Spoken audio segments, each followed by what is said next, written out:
Tem um texto da palavra de Deus que ele diz assim, que toda a Escritura, ela é inspirada por Deus e ela é útil para o ensino, para a repreensão, para a correção, para a educação na justiça, a fim de que o homem de Deus seja perfeito e aperfeiçoado para toda boa obra. Eu não sei se você sabe, talvez como uma curiosidade aí, a Bíblia, a palavra de Deus, na palavra de Deus existem, depende um pouco da tradução, da versão, evidentemente, mas existem mais de 800.000 palavras, quase 1 milhão de palavras. Existem mais de 31.000 versículos. Existem mais de 1.180 capítulos. Não sei se você já tinha ouvido a respeito disso alguma vez na sua vida. E todos esses textos, todas essas palavras, todos esses versículos, eles são úteis para o nosso ensino, para o nosso aprendizado, para a nossa formação, para o nosso caráter, para nos formar e para que nós possamos realizar as obras que Deus quer que nós realizemos. A palavra de Deus nos diz que a vontade de Deus ela é boa, perfeita e agradável. Quando nós realizamos a vontade dEle, nós estamos andando em algo bom, perfeito e agradável.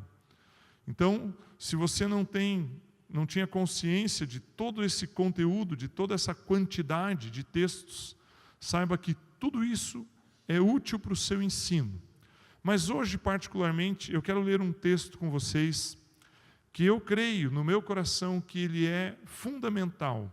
Então eu sei que toda a Bíblia ela tem uma importância, ela tem um valor, ela tem um significado. Toda a palavra de Deus tem, todo o conteúdo dela. Mas eu quero tratar um assunto hoje com vocês que eu creio que seja assim, quando eu olho esse prédio aqui, eu olho essas colunas, são 5 ao todo, até a que tem para lá, para trás daquela parede, tem mais uma aqui na frente, acho que são 7 ou 8, dos dois lados, e eu fico pensando o que seria se nós pegássemos alguma ferramenta e quebrássemos ali embaixo, bem na base de uma ou de duas delas. E aí todo o peso do telhado, todo o peso da estrutura de metal que está sustentado nela, o suporte que ela dá para essas paredes, tudo isso faria com que uma parte desse prédio caísse. E quando a gente fala de algo fundamental, nós estamos falando exatamente nesse sentido, de algo que dá sustentação. É claro que esse prédio aqui, só com as colunas, sem as paredes, sem o teto, não teria muito sentido. Seria um lugar estranho, seria um lugar inabitável. Mas ele, com as colunas, e as colunas colocadas no lugar correto, devidamente preparadas, montadas, elas dão a sustentação para as demais coisas do prédio.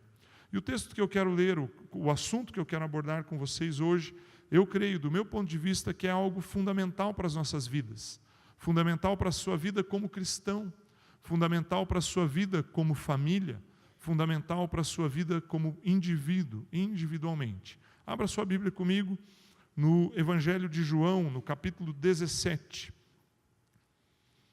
Primeiramente, esse texto ele me impressiona bastante, ele me marca bastante, porque nós vemos tantos textos a respeito de Jesus, 4 evangelhos, visões diferentes, pessoas diferentes que escreveram, mesmo o Apocalipse, que João também viveu com Jesus e escreveu, mas poucos textos dizem ou relatam exatamente como Jesus se relacionava com Deus.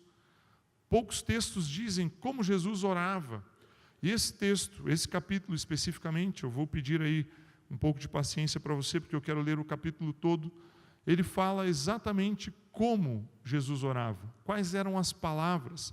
Nós sabemos que João era um dos 3 discípulos mais próximos de Jesus. Então, certamente ele tinha essa possibilidade de estar ali próximo de Jesus em um momento de oração. E aí, então ele registrou o que Jesus orou. Vamos ler aqui o capítulo 17, eu quero ler ele todo, ele tem 26 versículos. Vamos ler aqui, peço que você acompanhe comigo, ou aí na sua Bíblia, ou aqui no telão. O texto diz assim: depois de dizer isso, Jesus olhou para o céu e orou: Pai, chegou a hora, glorifica o teu Filho, para que o teu Filho te glorifique, pois lhe deste autoridade sobre toda a humanidade, para que conceda a vida eterna a todos os que lhe deste. Esta é a vida eterna, que te conheçam, o único Deus verdadeiro e a Jesus Cristo, a quem enviaste. Eu te glorifiquei na terra, completando a obra que me deste para fazer.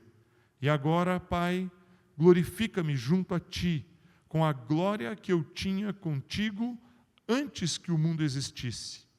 Eu revelei teu nome àqueles que do mundo me deste.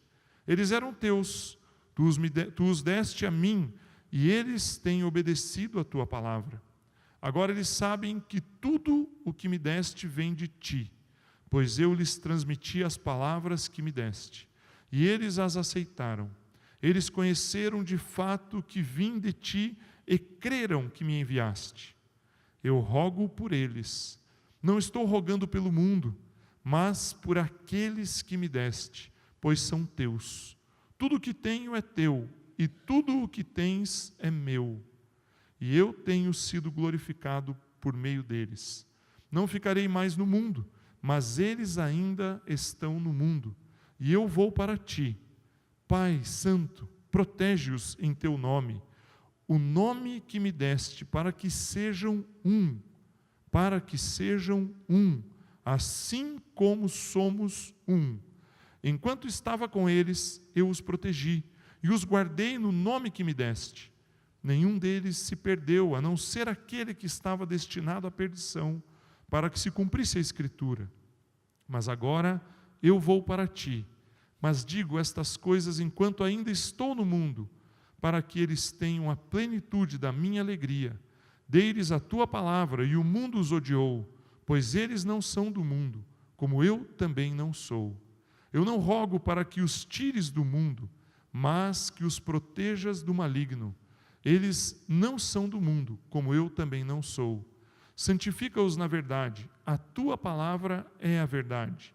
Assim como me enviaste ao mundo, eu os enviei ao mundo, e em favor deles eu me santifico, para que também eles sejam santificados pela verdade.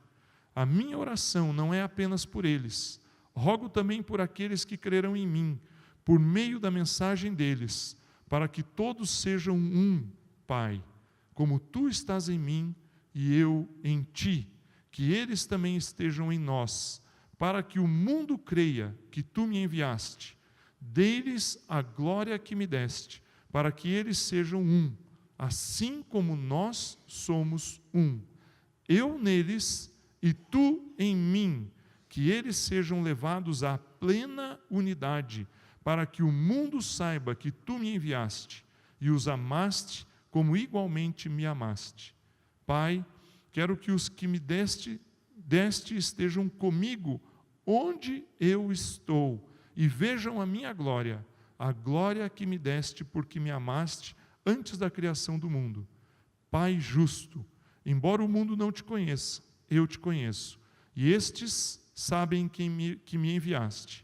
Eu os fiz conhecer o teu nome e continuarei a fazê-lo, a fim de que o amor que tens por mim esteja neles e eu neles esteja. Amém. De todo o capítulo, eu gostaria de perguntar uma coisa para você.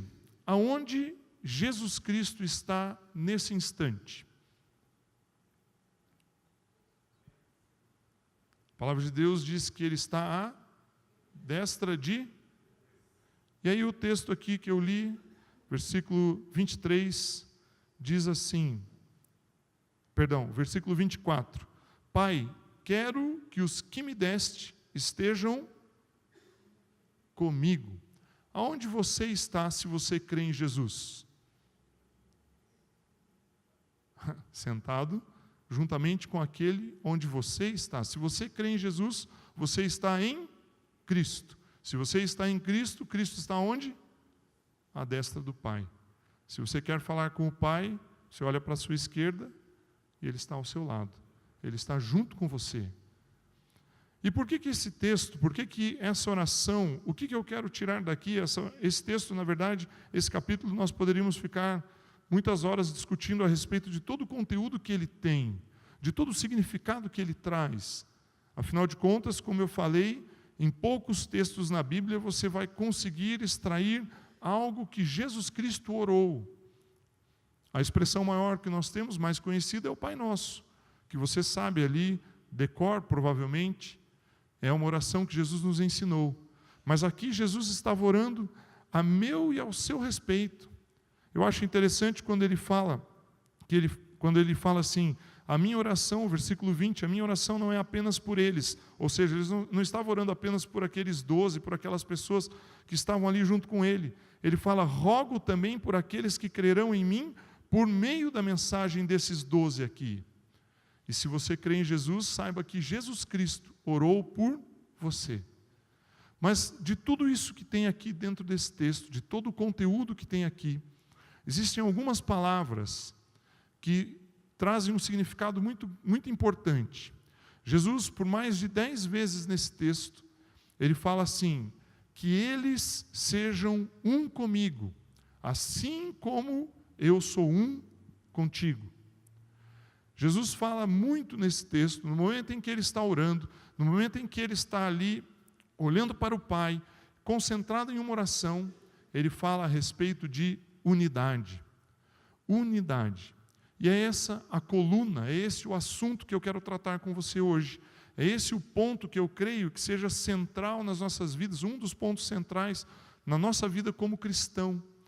E nós temos aqui, a partir das palavras de Jesus, Ele quer que isso aconteça conosco. Ele não só deseja isso, Ele orou ao Pai para que isso acontecesse. Então, a partir desse pensamento, a partir desse ponto de introdução, de início, a unidade é algo fundamental na sua vida e na minha vida. Agora, quais são os aspectos, e esse é o tema, o conteúdo da mensagem que eu quero compartilhar com você, quais são os aspectos da unidade, do ponto de vista espiritual? Quais são os aspectos? E eu quero tratar com você aqui 3 aspectos, 3 formas dessa unidade, desse comportamento, de ter unidade. Então, primeiramente, o que é unidade? Eu fui buscar ali no dicionário e achei uma frase bastante interessante. Primeiro, unidade, ele é uma questão de ser único, né? Então, essa caixa de som que está aqui virada para mim como retorno, ela é uma unidade desse modelo. Ela em si só é uma. Se eu juntar as duas, eu já tenho 2 unidades. Aí tem mais algumas aí nas paredes, eu tenho 4 ou 6 unidades. Mas ela, como única, ela é uma unidade. Então, posso pensar então que unidade é ser um, é ter toda a forma de uma única coisa. Mas eu achei uma definição interessante, e a definição que eu encontrei é assim: unidade, aí não por um elemento único, né? Unidade é uma ação coletiva destinada para o mesmo fim. Ou seja, um grupo de pessoas, uma coletividade, ou um grupo de animais, talvez, algum outro tipo de ser vivo, em que na sua coletividade eles desejam fazer a mesma coisa. E nós vemos vários exemplos disso na natureza. Por exemplo, os pássaros migram num determinado período. Nós moramos aqui quase que numa região mais próxima do centro da Terra. Nós estamos bem próximos do Trópico de Capricórnio, um pouco mais para cima é o Equador, depois vem o Trópico de Câncer, daí nós estamos nessa faixa centralizada da Terra. E nós não vemos muito essas movimentações, mas quem mora nos extremos vê muitas movimentações dos animais.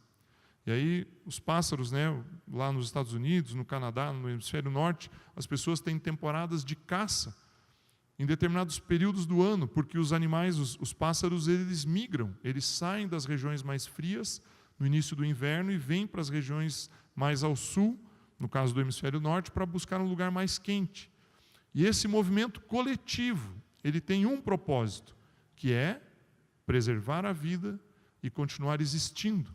É sair de uma região fria, onde eles não conseguiriam sobreviver, migrarem para o sul, para um lugar mais quente, onde eles conseguiriam sobreviver. Coletivamente eles fazem isso. Então, esse é o princípio de unidade, e é sobre esse modelo de unidade que eu quero falar com você. Sobre nós, como grupo, como um conjunto de pessoas, juntos, unidos, realizarmos algo com um propósito específico. E aí o primeiro aspecto que eu quero abordar com você é que você é um com Jesus. Você é um com Jesus. Se você puder abrir aí comigo, acho que eu nem passei esse texto ali para o pessoal da mesa, abra comigo Efésios.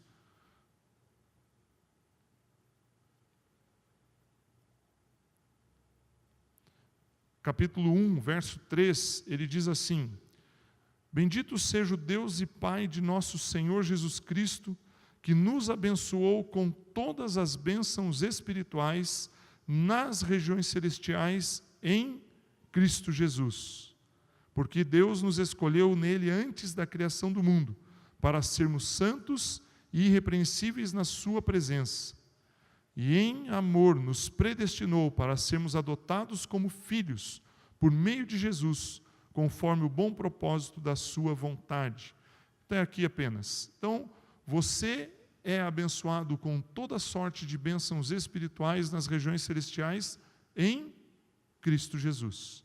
Então, você tem acesso a essa presença. O primeiro aspecto do que eu estou aqui compartilhando com você, o primeiro aspecto da unidade é: nós somos um em Cristo.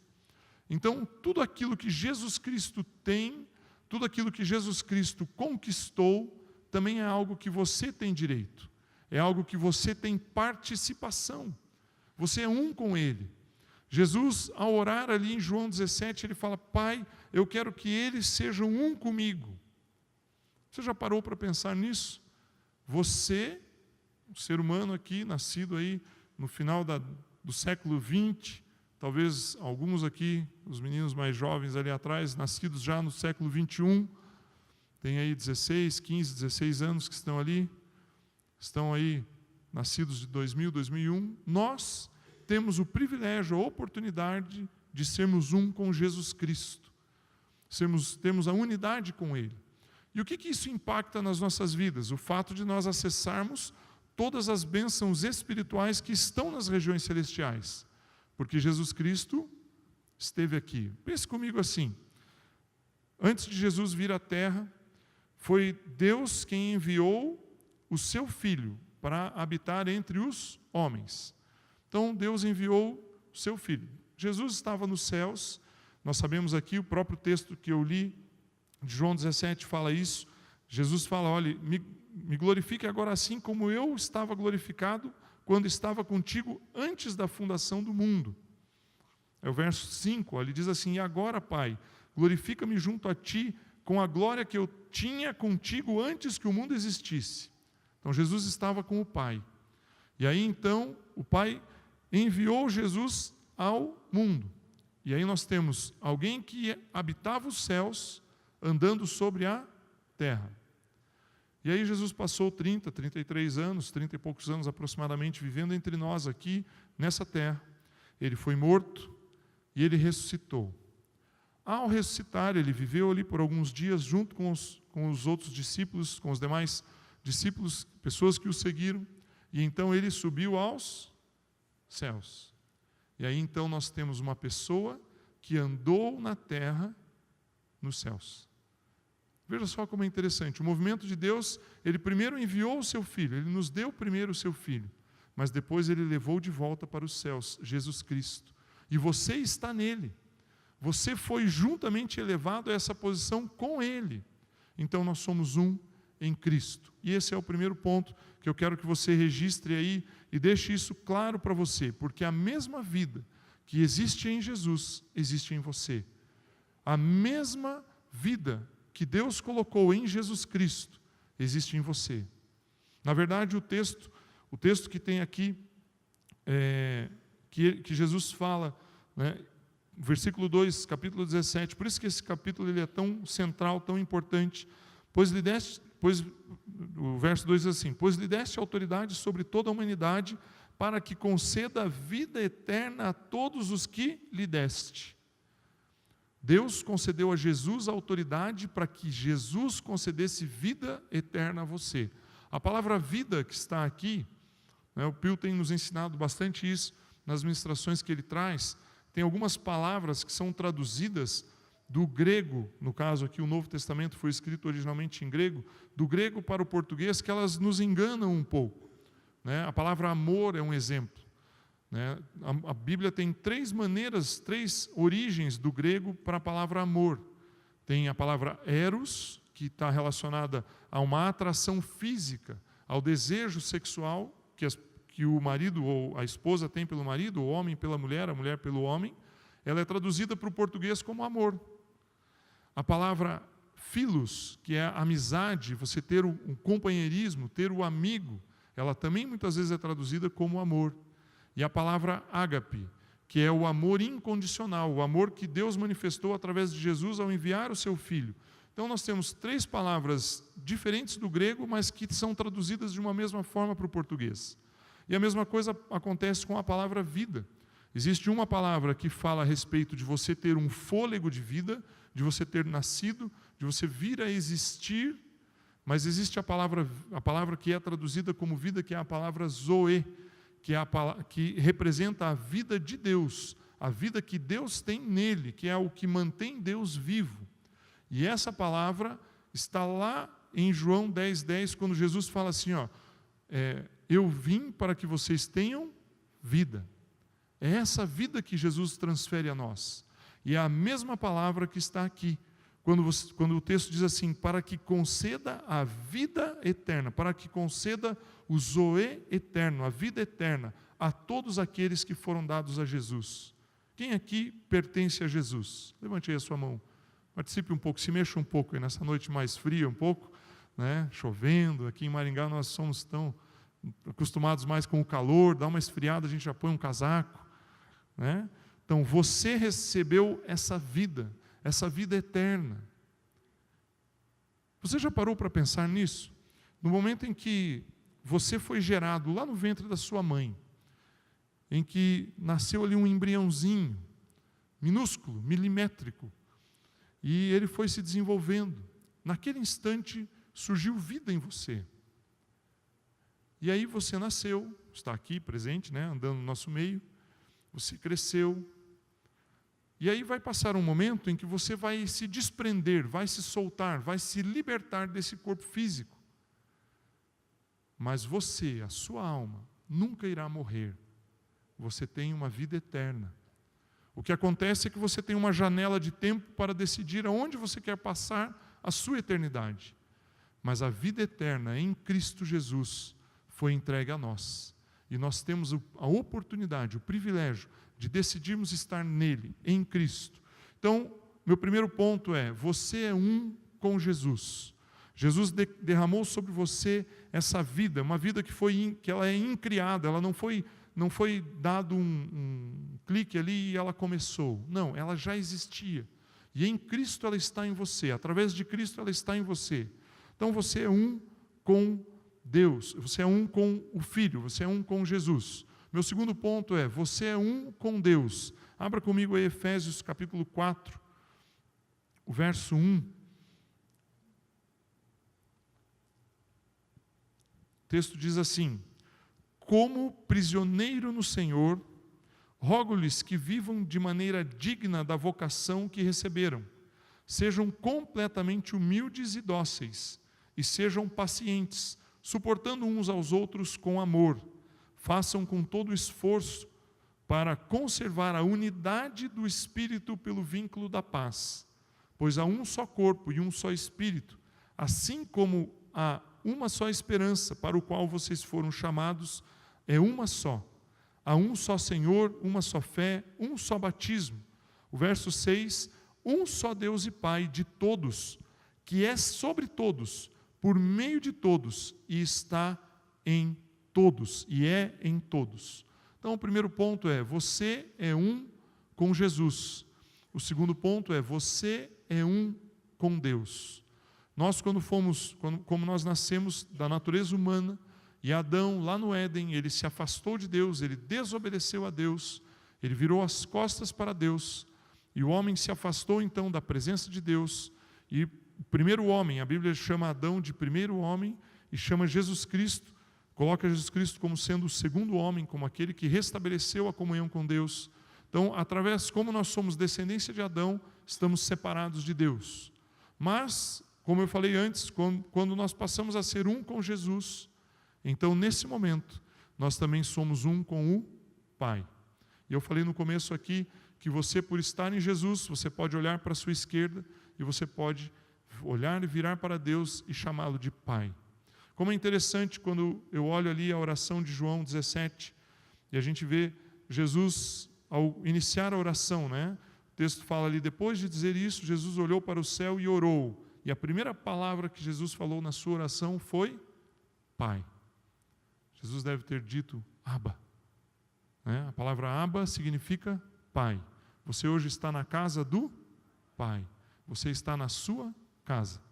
Porque afinal de contas, a casa do Pai nunca deixa de ser a nossa casa. Eu saí da casa dos meus pais em 1991. Eu saí da casa dos meus pais. Eu tinha 15 anos. E volta e meia eu falo para André assim, ligue lá em casa, veja com o pai para resolver essa situação. Tantos anos depois, ainda eu tenho na minha consciência, lá no fundo, de que aquela casa é minha. E eu me sinto em casa quando eu vou lá. Eu não tenho que chegar lá e pedir permissão para abrir a geladeira, para ter acesso às coisas que tem ali, para ligar a TV, baixar o volume, mudar o canal. Eu me sinto em casa. Mesmo tantos anos depois de ter saído de lá. Mesmo tantos anos depois de ter me ausentado fisicamente. E nós, então, nesse momento, nós nos tornamos, em Jesus Cristo, nós temos acesso à presença do Pai. Só que muitas vezes nós não temos consciência disso.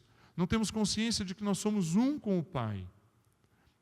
Eu ouvi uma mensagem outro dia e a pessoa deu um exemplo assim que me marcou muito, sobre o relacionamento do Pai conosco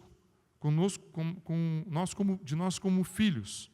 E é interessante que ele fala assim, né, ele conta a história, esse pastor é um pastor da África do Sul, e aí acho que também para eles ali é um contexto histórico, de herança histórica, que é bem mais impactante do nosso ponto de vista.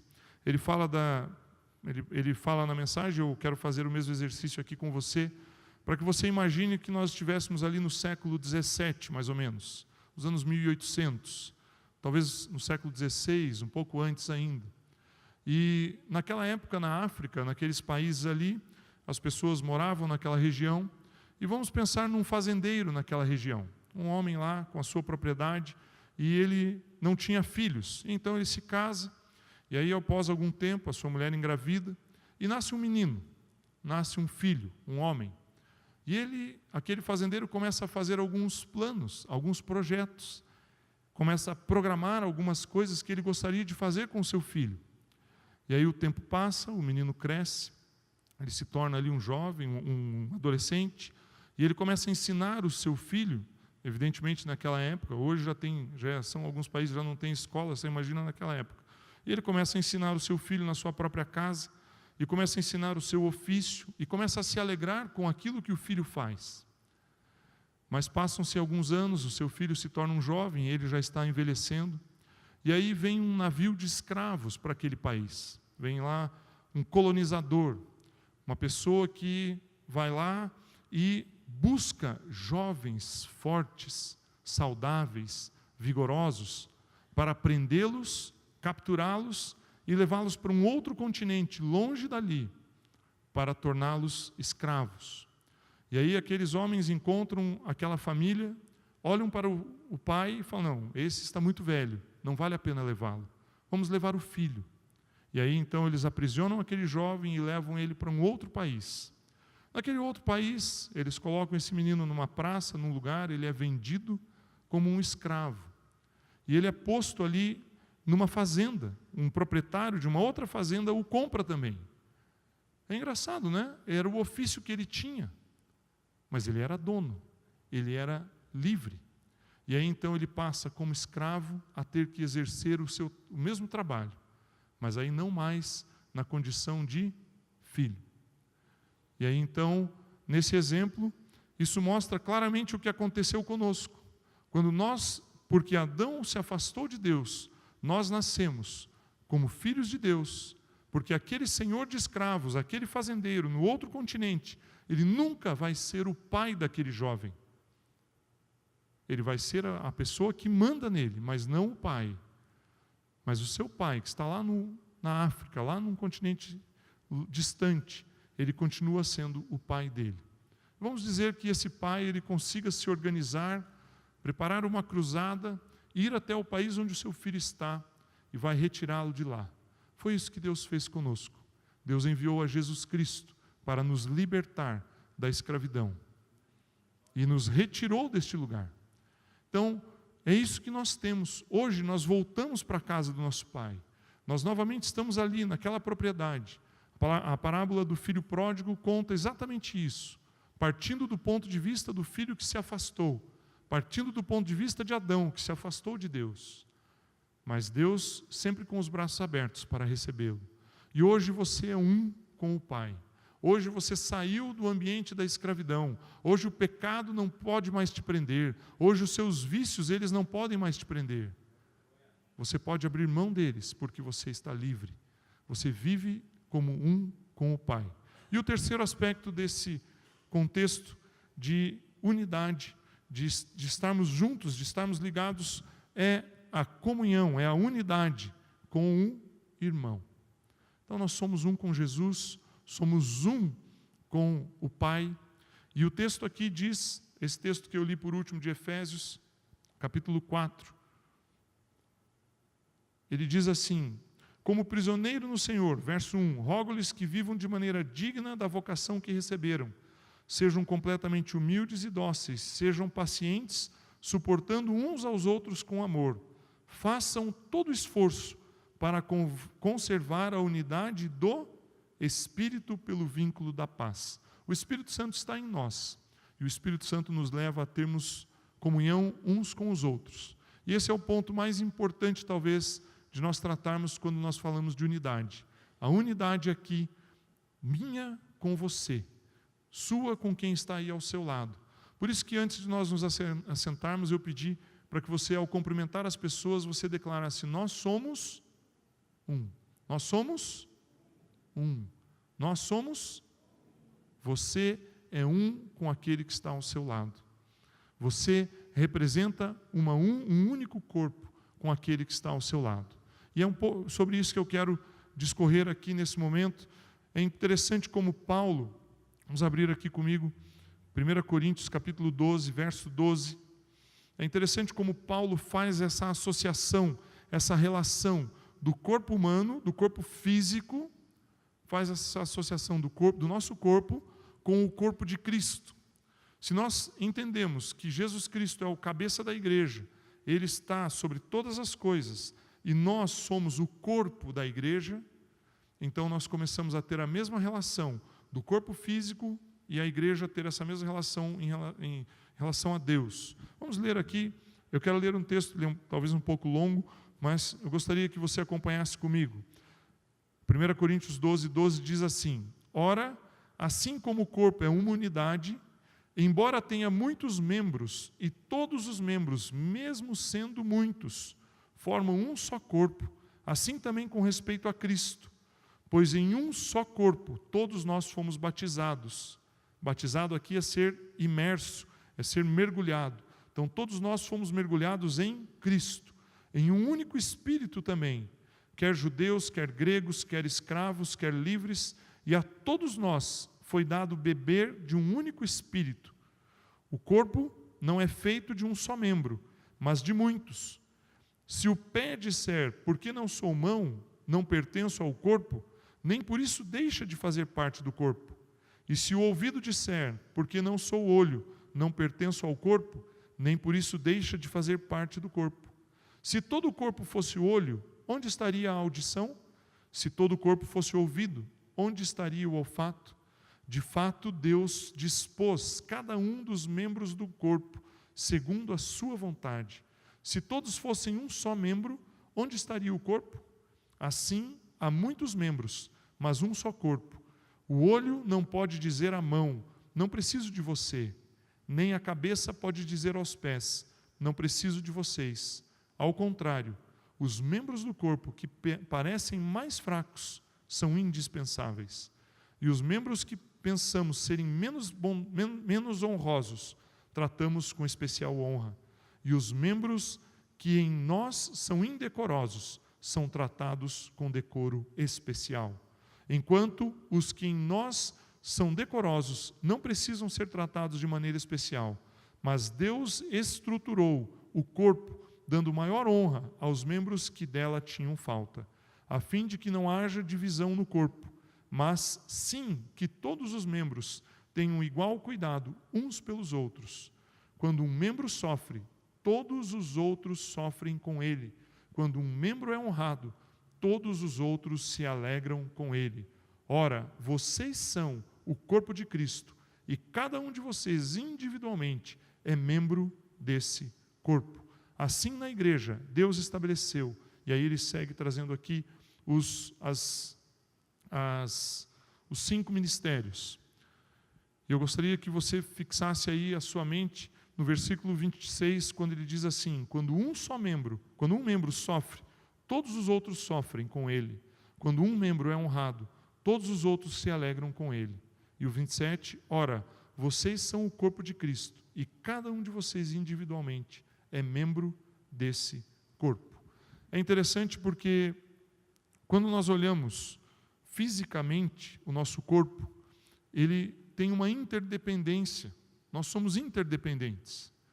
Se eu não tiver os meus olhos, evidentemente eu vou conseguir me adaptar, e nós sabemos disso, e conseguir me locomover e me deslocar em determinadas áreas. Se eu não tiver a minha audição, eu também vou conseguir fazer. Mas eu vou deixar de aproveitar a plenitude daquilo que Deus me deu. Então, se nós como corpo, como igreja, temos alguns membros em que não são participantes ou estão sofrendo por algum problema, todos nós sofremos juntos. Se nós estamos em Cristo e somos um com Ele, se nós, por estarmos em Cristo, somos um com Deus, quando nós estamos juntos, nós somos um também. E essa unidade, ela nos fortalece. Essa unidade, ela é o ponto principal onde nós conquistamos as vitórias. A igreja, ela não deve ser vista como um local apenas de uma reunião social, onde um grupo de pessoas se encontra, onde você simplesmente participa porque você gosta daquelas amizades, porque as pessoas são bacanas, conhecem as mesmas coisas que eu conheço, gostam de falar dos mesmos assuntos. A igreja não é um encontro social, não é um lugar onde nós estamos aqui apenas para podermos ver as pessoas que nós amamos. Não, não é isso. Isso não é o propósito, não é o fim da igreja. Quando eu falei ali que unidade é uma ação coletiva destinada para um mesmo fim, o fim da igreja não é uma reunião social. Esse não é o nosso fim. Mas o fim da igreja é fazer com que você, sendo um com Cristo, seja vitorioso em todas as áreas da sua vida e estabeleça o reino de Deus na terra, onde você está. Mas você não vai conseguir fazer isso sozinho. Você não vai conseguir fazer isso individualmente. Você não vai conseguir realizar isso individualmente. Ontem nós tivemos um evento aqui. Alguns de vocês estavam aqui. Fizemos um evento voltado para o público jovem, para os adolescentes, para os juniores. Para que esse evento aconteça, muitas pessoas precisam trabalhar. Muitas pessoas precisam se envolver. Muitas pessoas precisam participar. O corpo de Cristo, ele só consegue alcançar outras pessoas. Quantas pessoas aceitaram Jesus ontem, André? Na hora que você fez o apelo? 3 pessoas. Então, 3 pessoas vieram aqui à frente ontem e entregaram as suas vidas a Jesus Cristo. 4 pessoas. Para que esse apelo tivesse um efeito, muitas pessoas trabalharam. Pessoas estavam aqui o dia todo ontem, preparando o cenário, preparando o ambiente. Pessoas trabalharam ao longo da última semana, dos últimos dias, gravando os vídeos ali, né, Valmir? Os vídeos ficaram legais. Muitas pessoas se envolveram. O pessoal da banda pensou as músicas, escreveu as letras, preparou os arranjos, ensaiou. Começa a perceber como ser um não é uma coisa tão simples. Envolve outras pessoas. Ser um em Cristo, nós cremos nisso, nós confessamos a Jesus, nós estamos espiritualmente em Cristo, mas nós expressamos isso aqui. Nós expressamos isso quando nós estamos juntos. Nós expressamos isso quando você está ali na reunião do grupo familiar e você tem a oportunidade de ali abrir o seu coração, expor a sua vida. Eu tenho Desde 99, né, Marco? Nós estamos juntos lá como grupo familiar. São 18 anos frequentando um grupo familiar, participando das reuniões semanalmente. Eventualmente falta, mas com uma regularidade muito boa. E nós aprendemos e vimos muitos testemunhos, muitos, poderia dizer centenas de testemunhos, de pessoas que ao estarem ali, naquele pequeno grupo, que é uma parte do corpo de Cristo, uma expressão de Cristo na terra, quando a pessoa se abre o seu coração, expõe a sua necessidade, expõe a sua dificuldade, o poder de Deus vem e se manifesta. Por quê? Porque você está sendo tratado pelo corpo. Vamos pensar aqui, fisiologicamente, né? Pensar do ponto de vista fisiológico. Se eu fizer um corte na minha mão, pegar um instrumento, um metal qualquer e fizer um corte na minha mão, o que imediatamente vai acontecer? O meu sangue, ele sabe que aquele lugar está aberto, há um vazamento ali, literalmente há um vazamento, o sangue saiu do sistema fechado hidráulico ali, que é onde ele circula, na microcirculação, na região periférica do corpo. E aí então ele vai disparar uma mensagem para o cérebro vai falar, opa, preciso corrigir algo, ele vai disparar uma mensagem para as estruturas específicas dentro do organismo, vai gerar glóbulos brancos, vai criar mecanismos de defesa, vai fazer uma redezinha ali, literalmente é uma rede, uma teia de fibrina, rapidamente ele vai formar, e ele vai fechar aquele lugar, vai fazer uma cicatriz, vai ficar uma ferida com uma casca, com uma estrutura preparada pelo organismo para que ele se defenda. E assim é o comportamento do nosso corpo. Se você tem uma dor de cabeça, ou tem qualquer outro sintoma físico, se você machucar, tiver uma lesão, tropeçar, bater qualquer parte do seu corpo, imediatamente o seu cérebro vai começar a criar mecanismos de defesa para que o seu corpo esteja protegido. Esse é o movimento do corpo. E da mesma forma a igreja. Nós, como corpo, somos assim, deveríamos ser assim. Quando a igreja ela está junta com um único propósito, como eu falei, unidade é uma ação coletiva destinada para o mesmo fim. Quando nós, como igreja, estamos com o mesmo propósito, nós agimos todos juntos. Aí você não quer olhar a diferença do seu irmão. Não gosto muito ali daquele irmão, o jeito que ele fala, o jeito que ele pensa. Você não está preocupado com ele como ele é. Você está preocupado com o fim que vocês têm que alcançar. E aí, então, da mesma forma como o organismo ele se defende, quando você abre ali no grupo familiar uma necessidade sua, o organismo igreja vai tratar e vai curar essa pessoa. A cura, ela não vem pelo fato de você confessar um pecado. A cura vem pelo fato de você abrir a sua necessidade e a ação de Deus vir porque você faz parte do corpo e como corpo você está abrindo. A cura vem quando você expõe no corpo.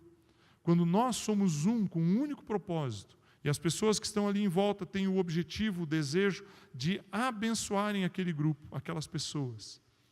Como grupo familiar, eu teria muitos testemunhos para dar, pessoas que muitas vezes passaram por necessidades financeiras. E às vezes a pessoa passa por uma necessidade financeira e não fala, não abre a boca, fica meses, talvez até anos, passando por problemas, e ele não abre a sua necessidade. E aí ninguém sabe. Graças a Deus, a Bíblia diz que os adivinhos não herdarão o reino dos céus. Então nós não temos a responsabilidade nem a pretensão de adivinhar as necessidades das pessoas. Mas, quando a pessoa abre a sua necessidade, nós como igreja podemos nos mobilizar e ajudar. Às vezes as pessoas têm uma necessidade no físico, têm uma necessidade de saúde. Quando nós podemos expor as nossas necessidades, o corpo trata. Mas o corpo só trata se tem unidade. E a unidade ela só existe se há o mesmo propósito, há o mesmo sentido. Eu e a Andréia, muitos anos atrás, bastante tempo mesmo, se não me engano isso aconteceu no ano de 97, nós estávamos morando em Ponta Grossa, estávamos frequentando uma igreja em Curitiba. Nós tínhamos conhecido através de alguns amigos, não é muito perto, mas nós íamos aos sábados lá no culto. E aí então participávamos num culto no sábado, nos domingos não íamos, porque daí ficaria muito tarde para retornar. E nós tínhamos ali buscávamos uma visão, buscávamos uma estrutura espiritual, e nós encontramos ali naquela igreja. Mas eu me converti, morava em Ponta Grossa, a Andréia é de lá, conhece muitas pessoas ali. Aos domingos nós íamos no culto numa igreja lá em Ponta Grossa mesmo. Não ficávamos sem participar de lugar nenhum e tal. Só que nós nos pegamos um dia e tínhamos chegado no domingo depois do culto, estávamos em casa, lanchando, comendo alguma coisa, e nós paramos para pensar, falamos, mas todas as vezes que nós vamos no domingo, nós voltamos aqui e ficamos criticando aquilo que a igreja aqui de Ponta Grossa faz. Ficamos falando, o louvor poderia ser assim, porque a palavra foi daquele jeito e não deveria ser assim. E aí nós percebemos que nós estávamos sendo um instrumento de doença naquele ambiente. E as pessoas vinham perguntar, por que você não veio aqui ontem, teve uma programação? Eu falei, não, eu vou numa outra igreja. E aí nós começamos a criar um ambiente de divisão, no nosso próprio coração. E aí então a unidade começou a ser quebrada. E aí nós percebemos, peraí, nós temos que tomar uma decisão. O nosso coração estava dividido entre dois lugares. E nós precisávamos decidir o que nós deveríamos fazer. Unidade quer dizer que você tem o mesmo propósito que a pessoa que está aí ao seu lado. E a unidade ela tem um aspecto maior. A unidade ela parte do princípio de que não existe uma igreja certa ou uma igreja errada. Existe o corpo de Cristo aqui. A igreja ela não é uma organização. Nós nos estruturamos aqui organizacionalmente, como estrutura. Temos um CNPJ, recolhemos impostos, fazemos todas as atividades organizacionais exigidas por lei e necessárias. Mas como organismo, nós somos um só. A igreja aqui, tem uma outra aqui no Borba Gato, tem várias aqui na Nildo, tem outras na Moleirinho. Todas essas igrejas são uma só diante de Deus. Então, se você critica alguma igreja, você está ferindo você mesmo. Se você está aqui e critica a igreja onde você está ferindo você mesmo. Se você critica uma outra igreja qualquer, você está ferindo a você mesmo. Porque a palavra de Deus nos diz, Paulo escreveu isso, quando um membro sofre, todos os outros sofrem com ele. E quando um irmão nosso cai em algum pecado, nós sofremos juntos. Isso é uma doença que nós precisamos tratar. As pessoas que cometem algum erro, elas não devem, em hipótese alguma, serem excluídas. Nós trabalhamos ali em Curitiba por muitos anos com adolescentes, muitos anos. E às vezes acontecia, um adolescente, um menino, uma menina começarem a ficar, os hormônios ali explodindo, aquele desejo tremendo, inventavam histórias, davam jeitos e se escondiam em algum lugar somente para beijar, abraçar e tal, e tal. Vocês sabem do que eu estou falando. E aí muitas vezes os pais vinham e falavam, não, porque tem que tratar, porque isso, e a igreja, e pessoas vinham e criticavam. E aí esse é o momento da igreja abraçar, acolher, tratar, orientar, dizer, olha, há um tempo para isso, não é a hora de fazer isso agora, não existe certo e errado, não é isso que eu estou dizendo, só que existe um momento correto. Ter um relacionamento, ter uma relação é importante. Deus criou o sexo, Deus criou o homem, criou a mulher, tem o desejo de que o homem e a mulher se relacionem, sim. Deus fez todas essas coisas, mas há uma forma, há uma maneira de fazer, há um modelo. A palavra de Deus ensina e orienta de como tem que ser esse modelo. E aí então nós precisávamos acolher os adolescentes, não julgá-los, colocá-los num paredão e acusá-los. Não é pela acusação, é pelo amor que nós trazemos a presença de Deus. E aí então, da mesma forma, isso se reflete em todos os outros aspectos. Nós somos temos unidade, somos um só corpo, temos um só Espírito, somos batizados em uma só fé, em um só Senhor. Só que muitas vezes nós queremos tratar algumas pessoas de uma forma diferente do que as outras. Me lembro de uma ocasião, estava pregando em uma igreja, tinha uma ceia, naquela noite tinha a ceia, e ministramos ali, ministrei a palavra, fiz um apelo, uma pessoa aceitou Jesus, e ao final do culto, da mensagem, ministramos a ceia, e eu convidei aquela pessoa que tinha aceitado a Jesus para tomar a ceia junto. Aí terminamos, finalizou tudo ali, estávamos fechando as coisas, veio um irmão e me repreendeu severamente. Ele falou, você está louco? você deu a ceia aí para o rapaz que aceitou Jesus hoje? Eu falei, sim, com certeza. Ele falou, não, mas não pode, ele tem que ser ensinado, ele tem que ser orientado, passar por uma classe, não sei o quê. Eu falei, só vou te fazer uma pergunta. Se a sua resposta for não, eu estou errado. Eu falei assim, se ele morrer agora, ele vai estar com Jesus ou vai para o inferno? Ele falou, não, ele vai estar com Jesus. Eu falei, então, não tem nada errado em dar a ceia para ele, porque ele já é parte do meu corpo. E eu compartilho com ele aquilo que eu tenho. E a ceia é a maior expressão de compartilhamento. Eu estou compartilhando o corpo de Cristo com aquele que vive comigo e vai viver comigo eternamente. Então, todas as vezes que você olha para alguém do seu lado e você critica essa pessoa, é como se você estivesse criticando a você mesmo. Todas as vezes que você julga alguém, é como se você estivesse julgando a você mesmo. Jesus falou isso no Sermão do Monte. Ele falou, você é hipócrita quando você quer tirar o cisco do olho do seu irmão e há uma trave no seu olho. Uma trave era uma coisa maior, grande, como se fosse um toquinho dentro do teu olho. Então nós temos que ter muito cuidado com o relacionamento da igreja. Então nós como igreja temos que entender esses 3 pontos importantes sobre unidade. Nós somos um em Jesus Cristo. Nós somos um só com Ele. Quando Ele está sentado nas regiões celestiais, nós estamos lá com Ele. Nós somos um só com Deus. Nós somos um com Ele. E nós somos um só como corpo sobre a face da terra. Quando nós vemos às vezes uma notícia, um pastor, uma pessoa, um líder de uma igreja foi preso, estava envolvido em corrupção ou qualquer coisa semelhante. Muitos cristãos, e às vezes a gente recebe mensagens, às vezes alguém manda um WhatsApp, uma mensagem, compartilha em uma rede social, é um bandido, é não sei o quê. Você está criticando a você mesmo, se você fizer isso. Nós como corpo, nós precisamos tratar aquilo que é necessário tratar dentro do corpo. Nós como corpo, temos que abrir as nossas necessidades, para que Deus possa nos curar. Nós temos dentro dessa igreja local, eu não estou aqui fazendo uma apologia a essa igreja local, mas nós temos dentro dessa igreja local uma estrutura para isso acontecer, que é o grupo familiar, que é a integração aqui que o pastor Marco falou no começo, passou o vídeo ali. Dentro dessa estrutura, você tem a oportunidade de abrir a sua vida e ser tratado, ser edificado, ser alavancado, ser impulsionado. Dentro dessa estrutura, esse lugar onde você vai encontrar cura, onde você vai encontrar restauração. Então, nós estamos em Cristo.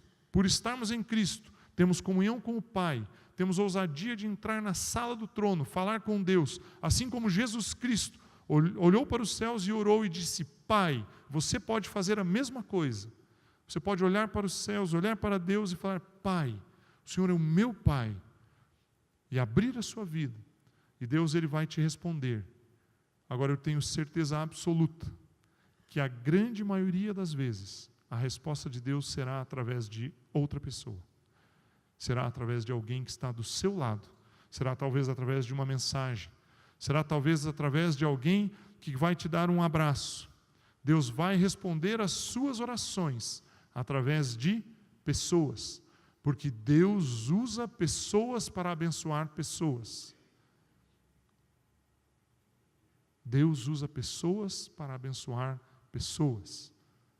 Do ponto de vista espiritual, do ponto de vista material, de todos os aspectos da sua vida, profissionalmente, Deus usa pessoas. E se você entender que como igreja nós somos temos um único propósito, que é levar a palavra de Deus, você vai crescer, você vai fortalecer outras pessoas, vai levar a palavra de Deus a outras pessoas. Eu quero encerrar com 1 Coríntios capítulo 11. Volte um pouquinho aí na sua Bíblia, se você estava com ela aberta. Versículo em Coríntios 12. 1 Coríntios 11, 29 diz assim, é o final aqui do texto a respeito da ceia, e o texto diz assim, pois quem come e bebe, sem discernir o corpo do Senhor, come e bebe para a sua própria condenação. O 30 diz assim, por isso há entre vocês muitos fracos e doentes, e vários que já dormiram. Dormiram aqui é referente a morrer. Olha só, muitas pessoas que estão no nosso meio e têm dificuldades e têm problemas. Por que acontece isso? Eu não posso afirmar aqui, eu não tenho esse entendimento, não entendo assim mesmo, que tudo que acontece de errado comigo ou com qualquer outra pessoa que eu conheça é porque ela não está discernindo o corpo. Mas o texto diz que muitos entre vós têm problemas porque não conseguem discernir o corpo. O que é discernir o corpo? É olhar aqui para a Diane e saber que a Diane tem algo de Deus na vida dela que pode me edificar.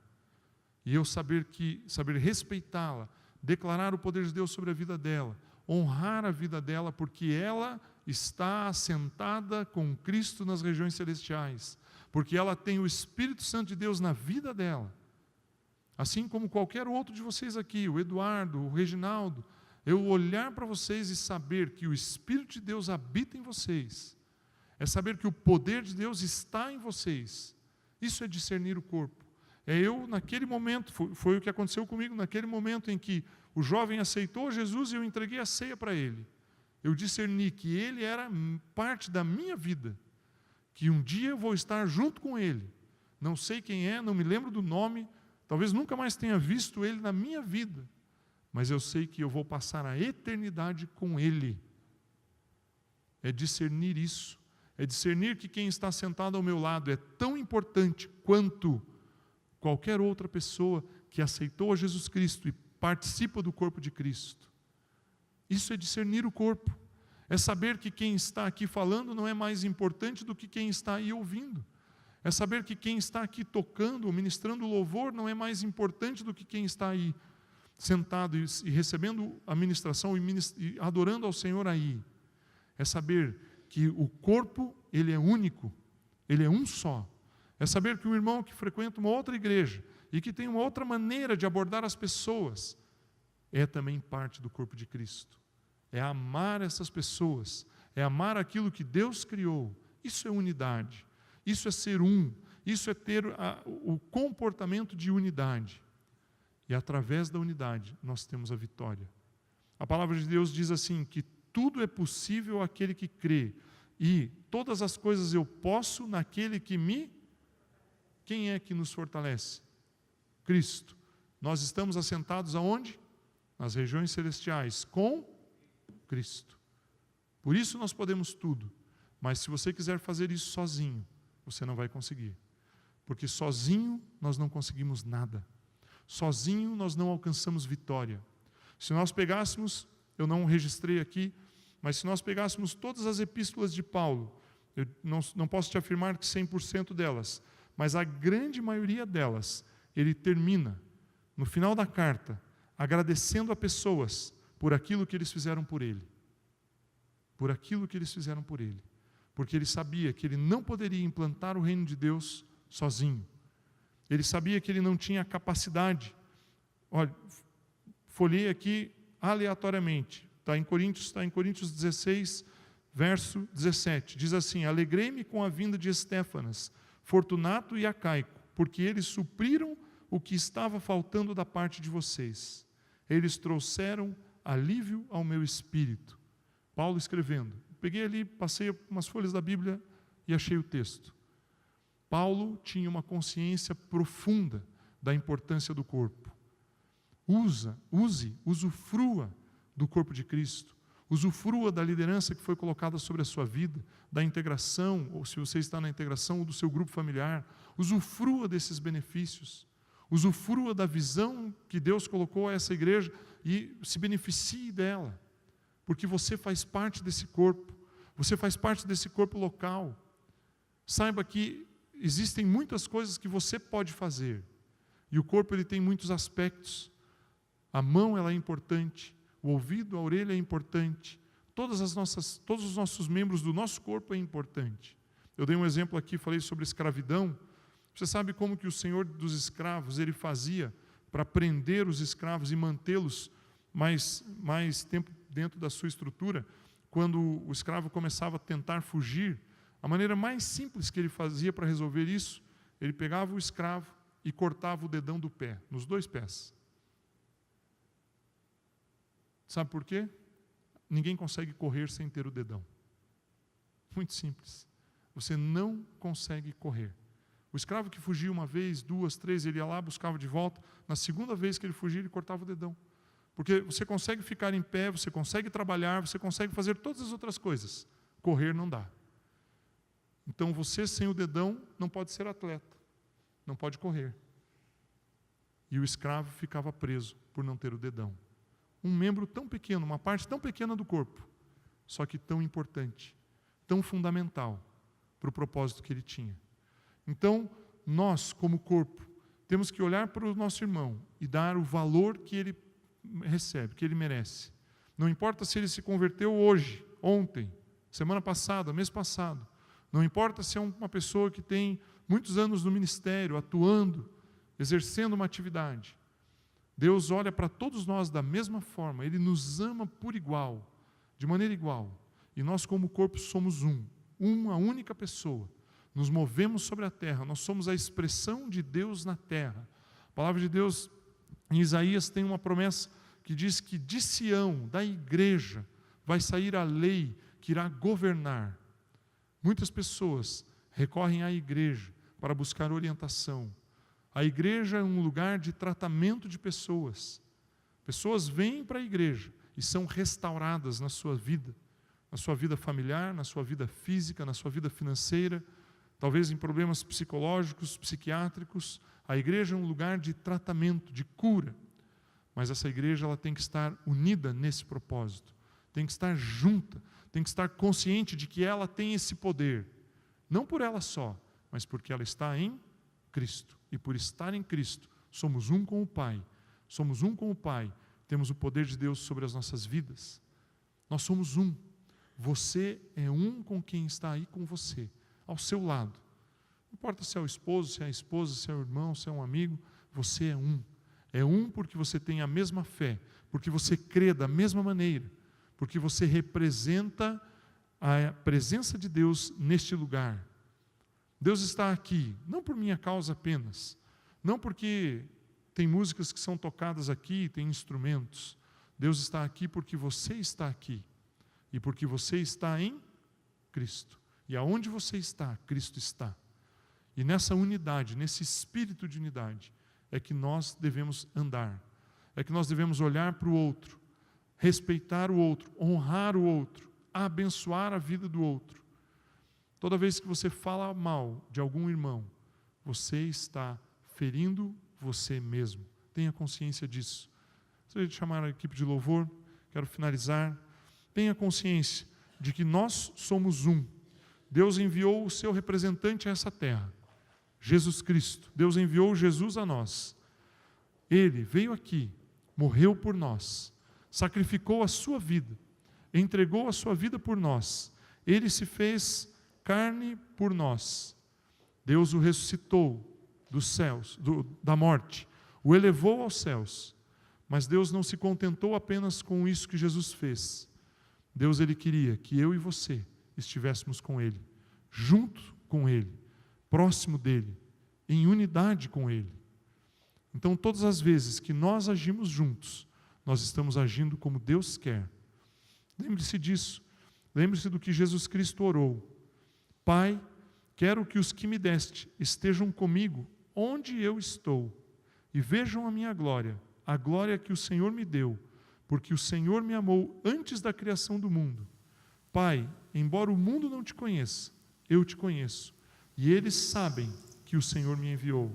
Eu os fiz conhecer o teu nome, e continuarei a fazê-lo, a fim de que o amor que o Senhor me deu esteja neles, e eu neles esteja.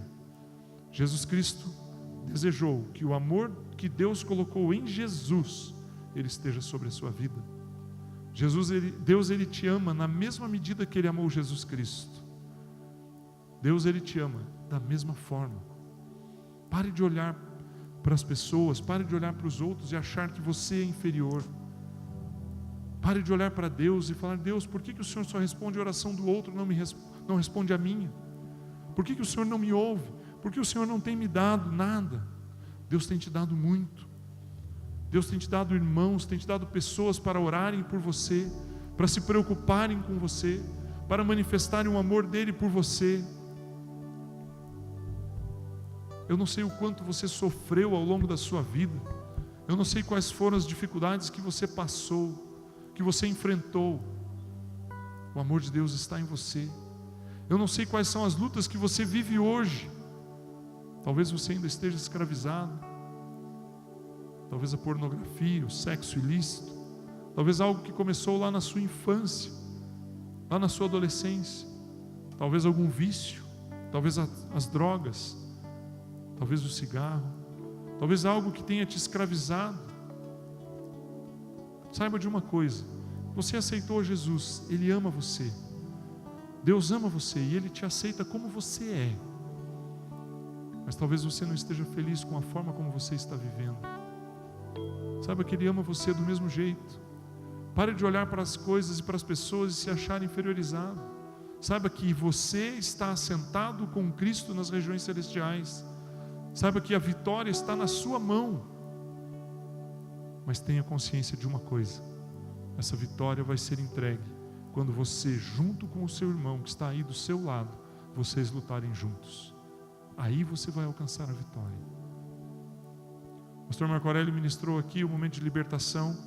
Ele falou: nós somos libertos por crermos em Cristo, mas precisamos dar um passo, precisamos ter uma atitude.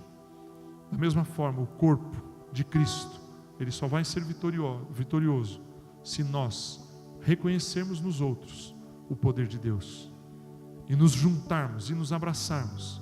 E quando nós formos fazer uma atividade, seja ela qual for, pode ser um chá, um café, uma reunião qualquer, uma reunião do grupo familiar, uma reunião de oração, uma vigília, e nós virmos para este lugar juntos, com um só coração, com um desejo só, com um propósito, com o mesmo fim, nós vamos alcançar algo que vai além daquilo que nós podemos imaginar, porque sozinhos nada nós podemos fazer. Deus falou, a palavra de Deus diz: não é bom que o homem esteja só. Deus já estava dizendo: olha, sozinho não dá certo, não queira fazer sozinho, não é bom que o homem esteja só.